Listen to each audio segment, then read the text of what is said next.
ಆರ್ಥಿಕ ಇಲಾಖೆ ಜೊತೆ ನಿನ್ನೆ ಸಿಎಂ ಮೀಟಿಂಗ್ ಮಾಡಿ ಹೇಳಿದ್ದೇನು?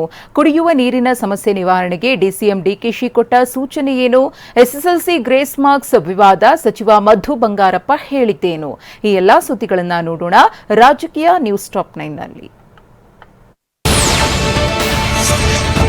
ವಿಧಾನಸೌಧದಲ್ಲಿ ಮುಖ್ಯಮಂತ್ರಿ ಸಿದ್ದರಾಮಯ್ಯ ನಿನ್ನೆ ಹಣಕಾಸು ಇಲಾಖೆ ಅಧಿಕಾರಿಗಳ ಜೊತೆ ಸಭೆ ನಡೆಸಿದ್ರು. ಖರ್ಚು ವೆಚ್ಚಗಳು 2023-24ರಲ್ಲಿ ಶೇಕಡಾ 3ರಷ್ಟು ವೆಚ್ಚ ಹೆಚ್ಚಾಗಿದೆ. 2022-23ನೇ ಹಣಕಾಸು ವರ್ಷಕ್ಕಿಂತ ವೆಚ್ಚ ಹೆಚ್ಚಾಗಿದೆ. ಆದರೆ ಎಲ್ಲಾ ಇಲಾಖೆಗಳು ಶೇಕಡಾ 100ರಷ್ಟು ಆರ್ಥಿಕ ಪ್ರಗತಿ ಸಾಧಿಸಬೇಕು. ಅನುದಾನ ವೆಚ್ಚ ಮಾಡದೆ ಪಿಡಿ ಖಾತೆಯಲ್ಲಿ ಹಣವನ್ನ ಇಡಬಾರದು. ಆರ್ಥಿಕ ಪ್ರಗತಿ ಜೊತೆ ಗುಣಾತ್ಮಕ ಖರ್ಚು ಮಾಡೋದಕ್ಕೆ ಒತ್ತು ನೀಡಿದ್ದೇವೆ ಅಂತ ಸಿದ್ದರಾಮಯ್ಯ ಹೇಳಿದ್ದಾರೆ.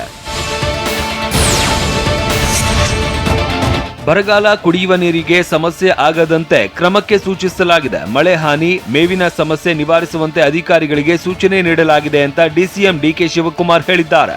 ವಿಧಾನಸೌಧದಲ್ಲಿ ಮಾತನಾಡಿದ ಅವರು, ಬೆಂಗಳೂರಿನಲ್ಲಿ ಡ್ರೈನೇಜ್ ಸಮರ್ಪಕವಾಗಿ ಹರಿದು ಹೋಗೋದಕ್ಕೆ ಕ್ರಮಕ್ಕೆ ಸೂಚನೆ. ನಿಮ್ಮ ಉಬ್ಬಿದ ರಕ್ತನಾಳಗಳ ಸಮಸ್ಯೆಗೆ ಎವಿಸ್ ಆಸ್ಪತ್ರೆಯಲ್ಲಿ ಕೇವಲ 30 ನಿಮಿಷದ ಲೇಸರ್ ಚಿಕಿತ್ಸೆಯೊಂದಿಗೆ ಮುಕ್ತಿ ಹೊಂದಬಹುದು.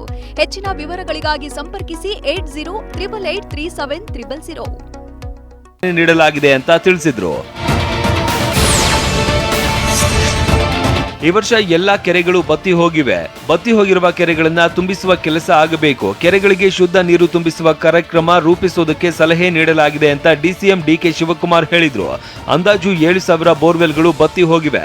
ಮುಂದಿನ ದಿನಗಳಲ್ಲಿ ಏನೆಲ್ಲ ಕ್ರಮ ಕೈಗೊಳ್ಳಬೇಕು ಅಂತ ನೀರಾವರಿ ಇಲಾಖೆ ಅಧಿಕಾರಿಗಳ ಜೊತೆ ಸಭೆ ಮಾಡ್ತೇವೆ. ಬೆಂಗಳೂರಿಗೆ ಪ್ರತ್ಯೇಕವಾಗಿ ಪ್ಲಾನ್ ಆಫ್ ಆಕ್ಷನ್ ಮಾಡೋದಕ್ಕೆ ಅಧಿಕಾರಿಗಳಿಗೆ ಸೂಚಿಸಿದ್ದೇನೆ ಅಂತ ಡಿಕೆ ಶಿವಕುಮಾರ್ ಹೇಳಿದ್ರು. ಮುಂದಿನ ವರ್ಷದಿಂದ ಗ್ರೇಸ್ ಮಾರ್ಕ್ಸ್ ಇರೋದಿಲ್ಲ ಅಂತ ವಿಧಾನಸೌಧದಲ್ಲಿ ಶಿಕ್ಷಣ ಸಚಿವ ಮಧು ಬಂಗಾರಪ್ಪ ತಿಳಿಸಿದ್ದಾರೆ. ಈ ವರ್ಷ ಮಾತ್ರ ಗ್ರೇಸ್ ಮಾರ್ಕ್ಸ್ ಕೊಡೋದಕ್ಕೆ ತೀರ್ಮಾನಿಸಲಾಗಿದೆ. ಗ್ರೇಸ್ ಮಾರ್ಕ್ಸ್ ಬಗ್ಗೆ ಸಿಎಂ ಸಭೆಯಲ್ಲಿ ಮಾಹಿತಿ ಕೇಳಿದ್ರು.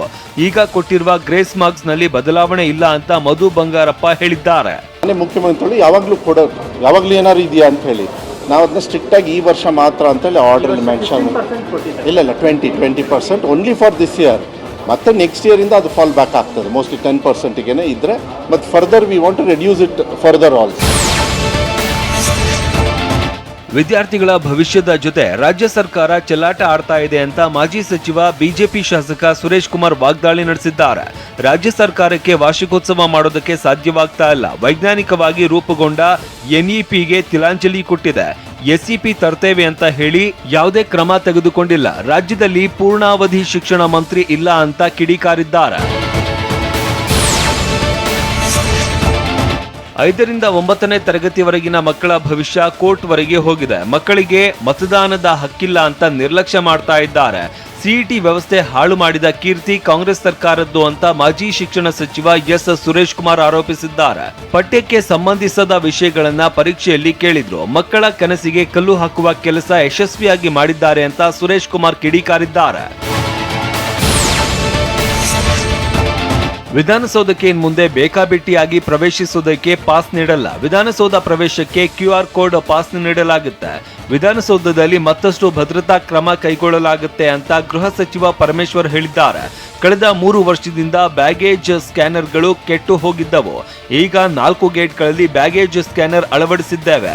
2ರಿಂದ 3 ಕೋಟಿ ವೆಚ್ಚದಲ್ಲಿ ಬ್ಯಾಗೇಜ್ ಸ್ಕ್ಯಾನರ್ ಅಳವಡಿಸಿದ್ದೇವೆ. ಮೆಟಲ್ ತೆಗೆದುಕೊಂಡು ಬಂದರೆ ಬ್ಯಾಗೇಜ್ ಸ್ಕ್ಯಾನರ್ನಲ್ಲಿ ಪತ್ತೆ ಅಂತ ಹೇಳಿದ್ರು. ಅಷ್ಟು ಜಾಗಗಳಲ್ಲಿ ಹೊಸ ಸ್ಕ್ಯಾನರ್ಗಳನ್ನು ಬ್ಯಾಗೇಜ್ ಸ್ಕ್ಯಾನರ್ಸ್ ಅನ್ನ ಫಿಕ್ಸ್ ಮಾಡಿದ್ದಾರೆ.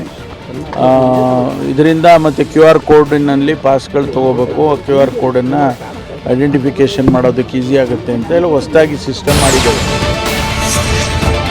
ರಾಜ್ಯದಲ್ಲಿ ಕಾನೂನು ಸುವ್ಯವಸ್ಥೆ ಹದಗೆಟ್ಟಿದೆ ಎಂಬ ಬಿಜೆಪಿ ನಾಯಕರ ಆರೋಪಕ್ಕೆ ಸಚಿವ ಶಿವರಾಜ ತಂಗಡಗಿ ಕಿಡಿಕಾರಿದ್ದಾರೆ. ಹುಬ್ಬಳ್ಳಿಯಲ್ಲಿ ನಡೆದ 2 ಘಟನೆಗಳನ್ನ ನಾವು ಖಂಡಿಸ್ತೇವೆ. ಆದರೆ ಬಿಜೆಪಿ ಸರ್ಕಾರದ ಅವಧಿಯಲ್ಲಿ ಕೊಲೆಗಳು, ಅತ್ಯಾಚಾರ ಆಗಿಲ್ವಾ? ದುಷ್ಟರು ಎಲ್ಲಾ ಸಮಯದಲ್ಲೂ ಇರ್ತಾರೆ. ಅವರನ್ನ ಮಟ್ಟ ಹಾಕುವ ಕೆಲಸ ನಮ್ಮ ಸರ್ಕಾರ ಮಾಡುತ್ತೆ ಅಂತ ಕೊಪ್ಪಳದಲ್ಲಿ ಶಿವರಾಜ ತಂಗಡಗಿ ಹೇಳಿದ್ದಾರೆ. ಇಂಥ ದುಷ್ಟರು ಇದ್ದೇ ಇರ್ತಾರ. ಅವ್ರ ಮಟ್ಟ ಹಾಕೋ ಕೆಲಸ ಸರ್ಕಾರ ಮಾಡೇ ಮಾಡುತ್ತೆ. ಅವ್ರ ಕಾಲದಾಗೂ ಆಗ್ಯಾವಂತಂದ್ರೆ ಅದು ಒಳ್ಳೇದಂತ ನಾನು ಸಮರ್ಥನೆ ಮಾಡ್ಕೊಳಕತ್ತಿಲ್ಲ. ಎಂತಿಂಥ ಕಾಲದಾಗ ಆಗ್ತಾವೆ ಅಂಥವ್ರನ್ನ ಹಿಡಿದು ಮಟ್ಟ ಹಾಕುವಂಥ ಕೆಲಸ ಆಗ್ತಾ ಇದೆ. ನಮ್ಮ ಕರ್ನಾಟಕ ಪೊಲೀಸ್ ಇದೆಯಲ್ಲ ಭಾಳ ಸ್ಟ್ರಾಂಗ್ ಇದೆ. ಅತ್ಯಾಚಾರ ಆರೋಪಿ ಪ್ರಜ್ವಲ್ ರೇವಣ್ಣರನ್ನ ಕರೆದುಕೊಂಡು ಬರಬೇಕಾದದ್ದು ಕೇಂದ್ರ ಸರ್ಕಾರ, ಆದರೆ ರಾಜ್ಯ ಸರ್ಕಾರವನ್ನ ಹೊಣೆ ಮಾಡಲಾಗ್ತಾ ಇದೆ ಅಂತ ಶಿವರಾಜ್ ತಂಗಡಗಿ ಆರೋಪಿಸಿದ್ದಾರೆ. ಪ್ರಜ್ವಲ್ ವಿದೇಶದಲ್ಲಿ ಇರೋದ್ರಿಂದ ಕೇಂದ್ರ ಸರ್ಕಾರದ ಸಹಕಾರ ಅವಶ್ಯ, ಆದರೆ ಜೆಡಿಎಸ್ ಅವರ ಮಿತ್ರ ಪಕ್ಷವಾಗಿದ್ದರಿಂದ ಸಹಕಾರ ನೀಡ್ತಾ ಇಲ್ಲ.